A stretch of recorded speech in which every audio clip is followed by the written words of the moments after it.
Halo semua, Assalamualaikum. Sebelum menonton video ini, jangan lupa untuk subscribe channel ini terlebih dahulu. Kali ini kita akan belajar mengenai usaha-usaha pelestarian sumber daya alam. Tidak semua bagian bumi memiliki sumber daya alam yang sama. Di bumi ini, sumber daya alam tidak merata. Di setiap daerah, sumber daya alam yang dimiliki berbeda-beda, jadi tidak bisa disamakan. Semakin banyak sumber daya alam di suatu daerah, maka semakin banyak yang bisa dimanfaatkan oleh manusia. Sumber daya alam yang melimpah di bumi ini tidak terlepas dari berbagai permasalahan yang mengancam keberlangsungan dan kelestariannya. Permasalahan ini bervariasi, mulai dari yang kecil sampai yang besar, yang bisa diatasi sampai dengan yang tidak terselesaikan. Kali ini kita akan bahas 10 usaha yang dapat dilakukan. Usaha-usahanya yaitu 1. Memanfaatkan sumber energi yang dapat diperbaharui. Seperti yang telah kita bahas, yang telah kita pelajari sebelumnya, sumber energi yang dapat diperbarui yaitu energi matahari, energi angin, energi panas bumi, energi gelombang air laut, energi air, dan energi biomasa. Pemanfaatan energi-energi ini dapat digunakan sebagai pembangkit listrik dan dapat membantu proses atau aktivitas yang masyarakat atau kita lakukan. Contohnya, energi matahari digunakan sebagai pembangkit listrik dan membantu aktivitas manusia untuk mengeringkan pakaian, mengeringkan padi, mengeringkan ikan. Kemudian, energi air.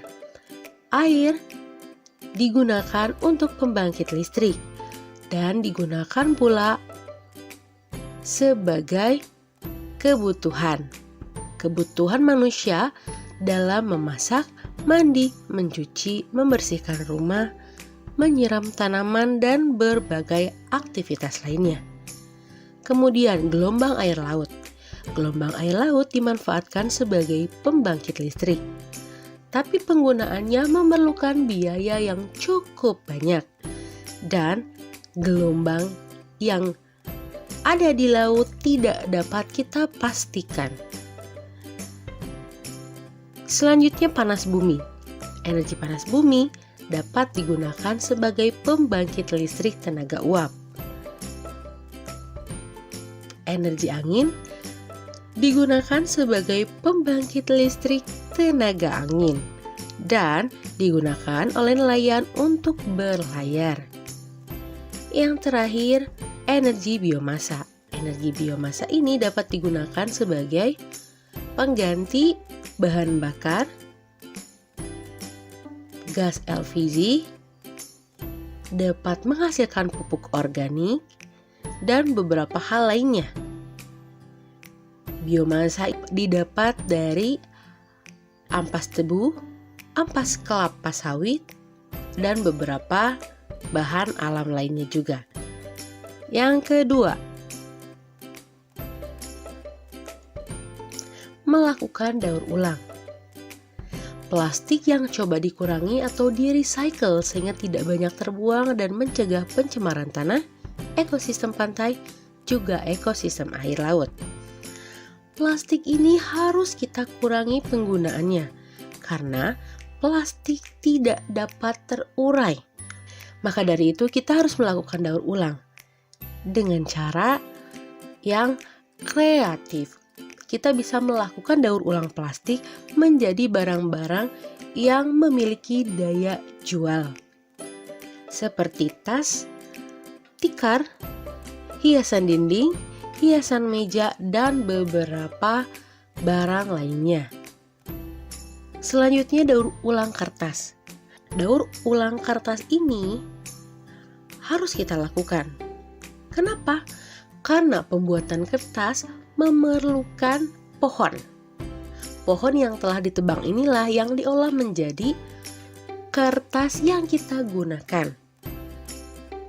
Satu buah pohon yang berusia 5 tahun baru dapat ditebang dan diproses.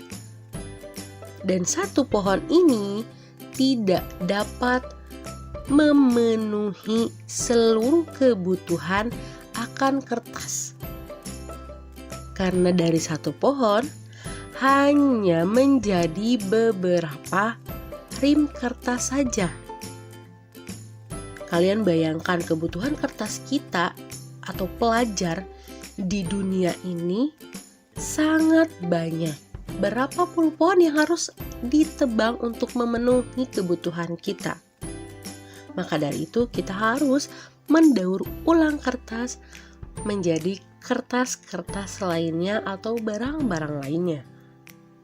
Ini juga mengurangi atau memperlambat penebangan pohon dan pembuatan kertas. Yang ketiga, melakukan pengawetan. Pengawetan di sini bukan pengawetan makanan, melainkan pengawetan kayu. Pengawetan terhadap sumber daya alam yang berupa kayu merupakan tindakan yang sangat dianjurkan. Sebelum digunakan, hendaknya diwajibkan untuk diawetkan terlebih dahulu, agar kayu dapat bertahan lebih lama, sehingga penggunaan kayu untuk bahan bangunan dapat dihemat. Penggunaan kayu ini biasanya digunakan sebagai perlengkapan rumah tangga dan kebutuhan bahan bangunan untuk misalkan pembuatan rumah. Kalian pernah mendengar rumah yang dibuat dari kayu bertahan hingga belasan tahun atau puluhan tahun. Itu karena sebelumnya dilakukan pengawetan terlebih dahulu. Pengawetan ini juga dapat menghemat dan memperlambat penebangan pohon, sehingga pohon di hutan tetap tumbuh dengan baik dan hutan tidak gundul. Yang keempat, pengolahan air limbah dan penertiban pembuangan sampah. Setiap pabrik harus mengolah air limbahnya sebelum dibuang, karena limbah pabrik biasanya mengandung zat-zat kimia berbahaya yang dapat merusak lingkungan. Kebiasaan masyarakat membuang sampah di saluran air atau sungai pun harus dirubah. Hal ini perlu sekali dicegah sedini mungkin untuk menghindari terjadinya pencemaran air. Ya, pabrik harus mengolah air limbahnya sebelum dibuang. Ada beberapa proses, beberapa tahapan sebelum air dari limbah pabrik bisa dibuang langsung ke sungai. Dan kesadaran akan masyarakat untuk membuang sampah harus lebih ditingkatkan agar tidak adanya sampah yang terbuang ke aliran sungai dan tidak akan mengakibatkan pencemaran air di aliran sungai. Karena biasanya masyarakat membuang sampah sembarangan, seperti membuang sampah ke aliran sungai yang nantinya akan menghambat dan menumpuk juga mengakibatkan banjir. Sehingga kita harus sadar akan membuang sampah pada tempatnya. Kelima, program kali bersih. Program kali bersih ini juga berhubungan dengan usaha yang nomor 4. Program kali bersih mempunyai tujuan utama untuk menurunkan atau mengurangi beban pencemaran air dan pencemaran sungai, khususnya limbah industri yang banyak mengandung zat-zat kimia beracun yang berbahaya bagi ekosistem sungai. Dengan program kali bersih ini memungkinkan kita untuk memiliki sungai seperti yang ada di luar negeri. Bersih, nyaman, dan dapat digunakan untuk berbagai aktivitas lainnya. Keenam, pengolahan daerah aliran sungai masih berhubungan dengan usaha yang sebelumnya. Daerah aliran sungai dapat dimanfaatkan sebagai pertanian lahan kering dan lahan basah. Dengan penggunaan sebagai lahan pertanian ini dapat meningkatkan perekonomian masyarakat melalui lahan yang digunakan. Kemudian perlindungan daerah non-budidaya, pengembangan jenis-jenis irigasi, dan pengendalian cara menghindari banjir. Jadi kita tahu bagaimana cara menghindari banjir, menanggulangi banjir, dan berbagai hal lainnya mengenai banjir. Yang ketujuh, pengolahan daerah pesisir pantai. Pengolahan dan pemeliharaan lingkungan laut serta pengaturan antar sektor perlu dikembangkan secara koordinatif. Jadi, harus ada komunikasi antara pengelola dan pemelihara.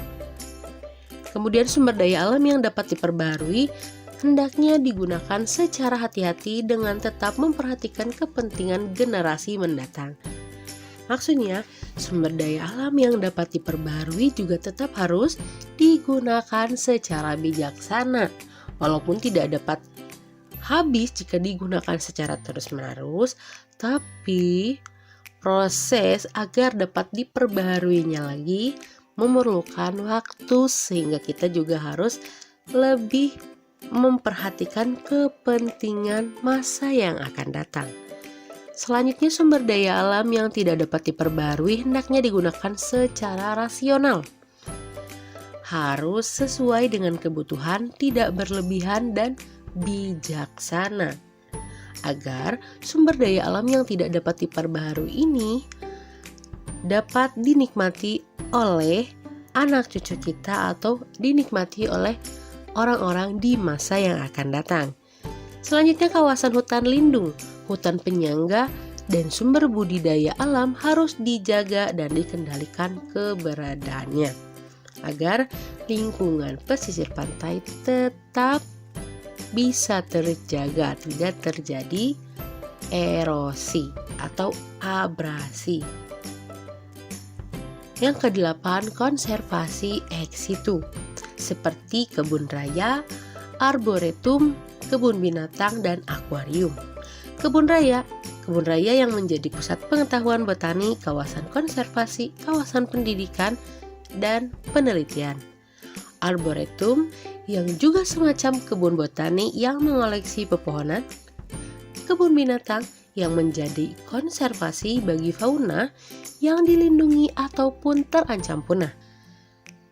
Akuarium yang juga berfungsi sebagai pusat konservasi hewan air tawar maupun air laut. Dan 9, reklamasi dan rehabilitasi lahan kritis. Reklamasi lahan biasanya dilakukan untuk bekas lahan pertambangan. Rehabilitasi lahan kritis mencakup usaha pengerjaan reboisasi atau penanaman kembali lahan yang gundul, pembuatan sengkedan pada lahan miring, dan pengendalian pembukaan lahan ladang yang berpindah-pindah. Jadi intinya memperbaiki lahan yang telah rusak. Nomor 10, menekan angka penduduk. Kenapa kita harus menekan angka penduduk? Karena sudah meningkatnya pengangguran, lambatnya laju ekonomi, menurunnya kualitas penduduk, meningkatnya kebutuhan fasilitas kesehatan, sekolah, perumahan, dan lainnya, meningkatnya krisis lingkungan, menyempitnya areal pertanian, dan pendapatan rata-rata penduduk relatif rendah, juga meningkatnya angka kriminalitas. Sehingga harus ada usaha-usaha untuk menahan ledakan penduduk. Usaha-usahanya yaitu menekan angka kelahiran dan menggalakkan kembali keluarga berencana. 2 orang anak cukup. Memperluas industrialisasi dan meningkatkan hasil produksi peternakan, pertanian, dan lain-lain.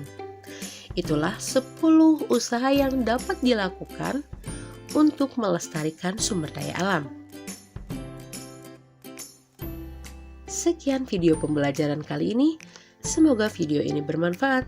Sampai jumpa di video pembelajaran selanjutnya.